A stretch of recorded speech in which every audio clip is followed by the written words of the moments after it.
Our next comedian has her first album coming out of 10 Songs to Serenade Your Hedgehog 2.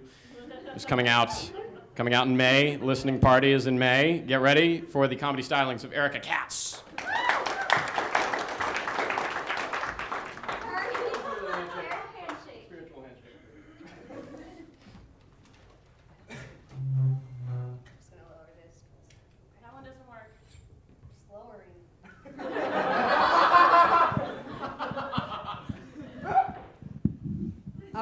All right, yes, I did write a song for my hedgehog, so I've got 9 more to go for this album.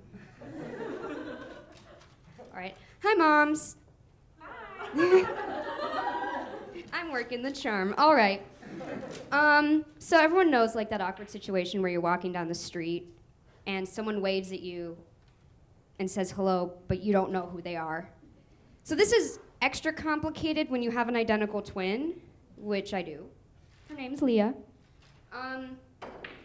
And so you don't know if that you have simply forgotten that they existed or if they think that they're talking to your sister. And so you have about like 2 seconds to decide how to act in this situation. Actually, 2 seconds is a lot. You have like half a second to decide how you're going to handle the situation.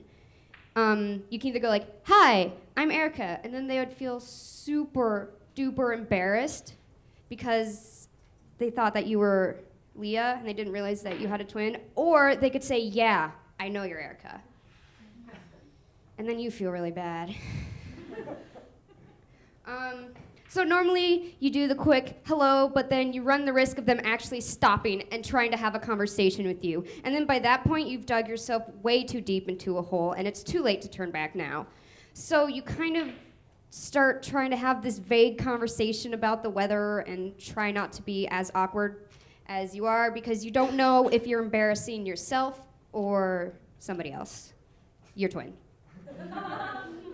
But a lot of times, when I was growing up around my sister, I tend to have my nickname growing up was Erica, Leah, Leah, Erica, and wait, don't tell me. And I get a lot of questions, which is great, but some of the questions I'm like, did you really think that through before you said it? Like one time I got, do you ever get yourself mixed up? And I'm like, yeah, sometimes I wake up in the morning and I look down and I'm like, whose body is this? But I also get the, oh, so you're twins and you're identical, right? And I'm like, yeah. Like, have you ever, and I'm like, oh, fulfilled someone's ultimate fantasy of having a threesome with a set of identical twins. That's incest. And I just wanted to say the last time I did my incest joke was also when family was visiting OU. That makes me really creepy. Hi, moms. Okay. And I want to share, I got into a bumper to bumper recently, well, when like all that ice was coming down and like just freezing everything.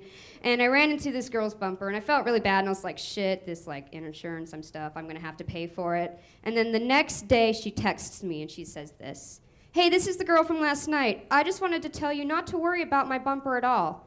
I spun out on the freeway last night and lost my bumper. So it's all good, lol. And I was like, whoa, was anybody hurt? She said, no, thank God, we were so lucky. I spun across the freeway, went over a ditch, and landed perfectly on the opposite side of the ditch, with only my bumper missing, and that was it. The cop was like, WTF.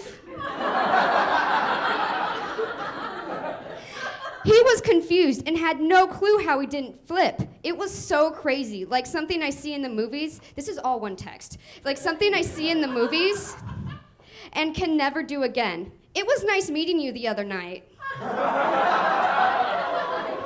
But it sucked how we met. Have a good night. And then she texted me again and she said, sorry, I'm drunk. That was kind of weird saying it was nice to meet you during an accident. Lol, just ignore me. I've been drinking for a few hours before the game. And I want to share one more text that I got. I memorized it because it was short. I was texting this guy. I was like, hey, how are you doing? And he's like, cold and lonely. I was like, oh, I know what you want me to say. You want me to be like, ooh, 2 birds, 1 stone. Let me come warm you up or something. I was just like, get a dog.